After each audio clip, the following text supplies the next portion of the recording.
Good morning प्यारे बच्चों, स्वागत है आपका आज की ऑनलाइन कक्षा में। आज हम प्रकाश के अपवर्तन के विषय में सीखेंगे। इससे पहले वाली वीडियो में हम प्रकाश के परावर्तन के विषय में अच्छे से सीख चुके हैं। अब आप एक उदाहरण देखिए कि इस कांच की आयताकार स्लैब के अंदर से जब प्रकाश की किरण मुड़ रही है, माध्यम एक से दूसरे माध्यम में जा रही है, फिर दूसरे माध्यम से दोबारा से पहले माध्यम में आ रही है, तब इसमें आप क्या देख पा रहे हैं कि प्रकाश की किरण के साथ क्या हो रहा है जब वह एक माध्यम से दूसरे माध्यम में प्रवेश कर रही है। क्या प्रकाश की किरण एक सीधी रेखा में ही गमन कर रही है, जैसा कि हमने प्रकाश के परावर्तन में पढ़ा है। प्रकाश के परावर्तन में एक सीधी रेखा में गमन इस कारण से कर रही थी क्योंकि केवल एक ही माध्यम था जिसके अंदर प्रकाश की किरण परावर्तित होकर दोबारा से वायु में ही आ जाती थी। इस कारण हमें प्रकाश की किरण सीधी रेखा में गमन करती हुई नज़र आती थी।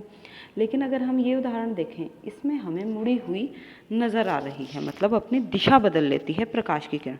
इसको समझने के लिए हम उदाहरण देख सकते हैं कि आंशिक रूप से डूबी हुई पेंसिल या पेंट ब्रश का यदि हम अंतरपृष्ठ पर देखें, वायु और पानी के अंतरपृष्ठ पर, तो हमें वहाँ पर मुड़ी हुई नज़र आएगी पेंसिल या फिर ये पेंटिंग ब्रश। इसका कारण क्या है?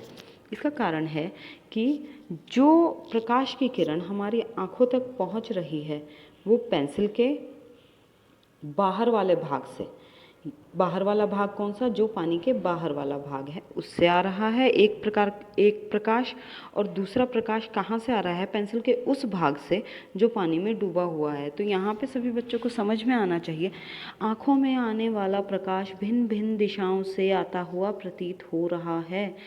और इसका कारण क्या है?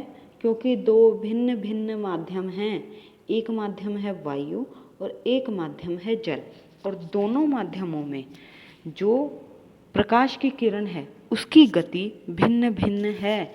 इस कारण से दो भिन्न दिशाओं से आता हुआ प्रतीत हो रहा है प्रकाश की किरण।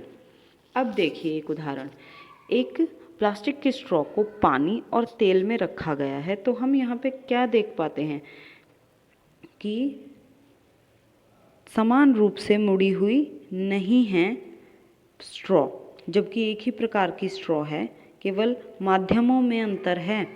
पहले ग्लास के अंदर माध्यम वायु और जल है और दूसरे माध्यम में वायु और तेल है, मतलब विभिन्न माध्यमों में प्रकाश की गति अलग अलग होगी। अब एक और उदाहरण देखिए, जब भी हम नींबू को एक ग्लास में रखते हैं पानी से भरे हुए में, तो वो वास्तविक आकार से बड़ा नज़र आता है। तो ये जो हमने अभी कुछ उदाहरण किए, ये हैं अपवर्तन के उदाहरण। अब सीखते हैं प्रकाश के अपवर्तन के बारे में। अपवर्तन को अंग्रेजी में रिफ्रैक्शन कहा जाता है, तो आज का हमारा टॉपिक होगा रिफ्रैक्शन ऑफ लाइट। अब इसको समझने के लिए कि प्रकाश की किरण जब एक पारदर्शी माध्यम से दूसरे पारदर्शी माध्यम में प्रवेश कर रही है तो वह अपनी दिशा में परिवर्तन कर रही है, हमें यह सीखना है।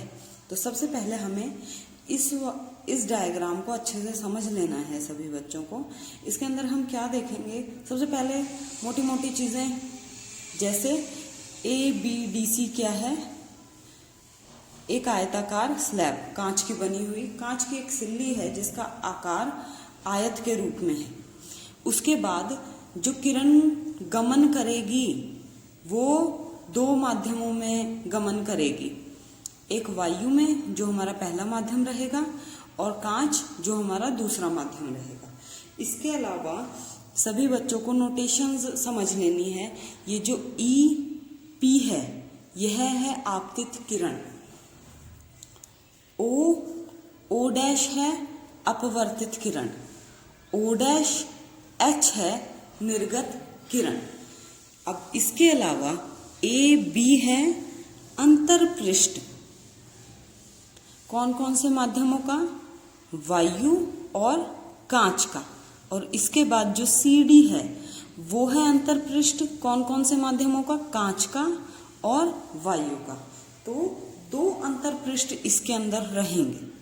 तो अब हम समझते हैं कि जब एक प्रकाश की किरण, आपतित किरण EF, जब वो A बी अंतरपृष्ठ पर पड़ रही है तो ओ से वो जो आपतन बिंदु है ए बी पृष्ठ पर, उस आपतन बिंदु से वो मुड़ जाएगी और जो दूसरा अंतरपृष्ठ है वहां पर अपवर्तित किरण आकर टकराएगी ओ डैश पर और निर्गत किरण बाहर आएगी।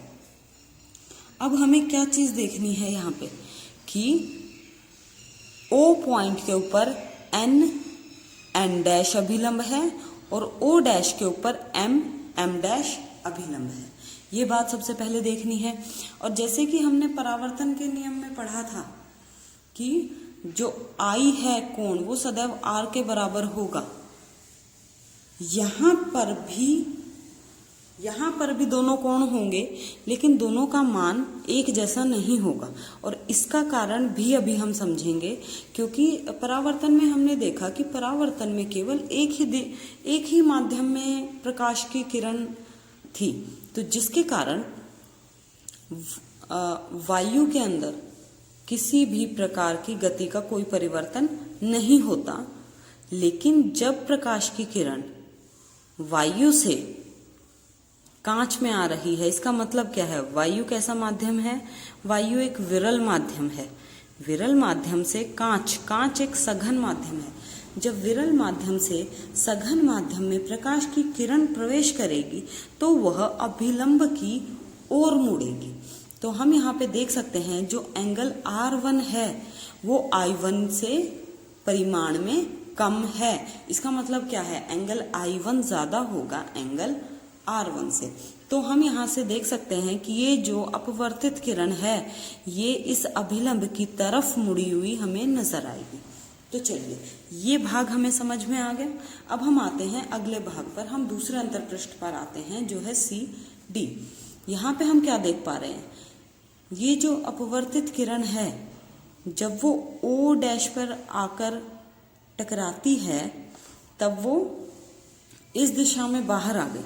तो इसको अब हमें देखना है, क्या है, कांच माध्यम था, कांच के माध्यम से वायु वाले माध्यम से प्रकाश की किरण आ रही है, मतलब पहले विरल से सघन में आई तो अभिलंब की ओर मुड़ी।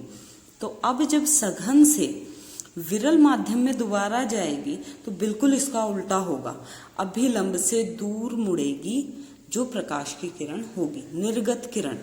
तो यहाँ पे हमने क्या देखा, जो अब आपतन कोण क्या बन गया, I2, क्योंकि अब ये आपतित किरण है। तो और जब ये बाहर की तरफ निकली तो जो I2 है और ये क्या कौन सा कोण बन गया, ये बन गया R2। अब हम यहाँ पे बिल्कुल साफ साफ देख सकते हैं कि जो R2 कोण है वो I2 कोण से बड़ा है। और इसका कारण क्या, इसी से हमें पता लगता है कि जो प्रकाश की किरण सघन से विरल में गई वो इस अभिलंब से दूर जा रही है, दूर मुड़ रही है। तो जब भी सघन से विरल माध्यम में आएगी प्रकाश की किरण तो वह हमेशा अभिलंब से दूर जाएगी। अब इस कारण से क्या होगा कि AB और CD पर प्रकाश की किरणों के मुड़ने का परिमाण सदा समान होगा। इसका मतलब क्या है, जो I1 है और जो R2 है वो सदा समान होंगे। अब इसकी वजह से क्या होगा कि जो निर्गत किरण है वो आपतित किरण के सदा समानांतर रहेगी। चलिए अब हम सीखते हैं प्रकाश के अपवर्तन के नियमों के बारे में। जैसे प्रकाश के परावर्तन के 2 नियम थे, ठीक उसी प्रकार प्रकाश के अपवर्तन के भी 2 नियम हैं। प्रकाश के परावर्तन में हमने क्या देखा था, आपतित किरण, परावर्तित किरण और आपतन बिंदु पर अभिलंब, यह एक ही तल में थे। बिल्कुल वैसा ही है इसका पहला नियम। इसमें भी क्या है, आपतित किरण, अपवर्तित किरण, दोनों माध्यमों को पृथक करने वाले पृष्ठ के आपतन बिंदु O डैश पर बनने वाले अभिलंब N डैश, M डैश, ये सभी एक ही तल में होंगे। अब इस चीज़ को हम एक एक सेट करके समझेंगे कि पहला सेट हम कौन सा देखेंगे, जब प्रकाश की किरण वायु से कांच में आ रही है तब वहाँ पर आपतित किरण हो जाएगी EF, अपवर्तित हो जाएगी OO डैश, और दूसरे सेट के लिए क्या हो जाएगी, OO डैश हो जाएगी आपतित और OH हो जाएगी अपवर्तित किरण। चलिए अब दूसरा नियम देखते हैं। दूसरा नियम क्या कहता है, प्रकाश के किसी निश्चित रंग तथा निश्चित माध्यमों के युग्म के लिए आपतन कोण की ज्या तथा परावर्तन कोण की ज्या का अनुपात सदा स्थिर होगा। अब इसके अंदर युग्म की बात की गई है, माध्यमों के युग्म की बात। तो माध्यमों का युग्म जो हमने अभी समझा उसके अंदर क्या था, वायु और कांच दो युग्म थे, तो मतलब साइन I और साइन R का जो अनुपात होगा वो सदा स्थिर होगा, n से दिया जाएगा, जिसको अपवर्तनांक कहा जाता है। तो जब वायु और कांच माध्यम लेंगे तब n की वैल्यू फिक्स रहेगी उन दोनों माध्यमों के लिए, और यदि प्रकाश की किरण वायु से जल में आती है तब दो माध्यम हो जाएंगे, वायु और जल, उसके लिए अपवर्तनांक की वैल्यू अलग फिक्स रहेगी।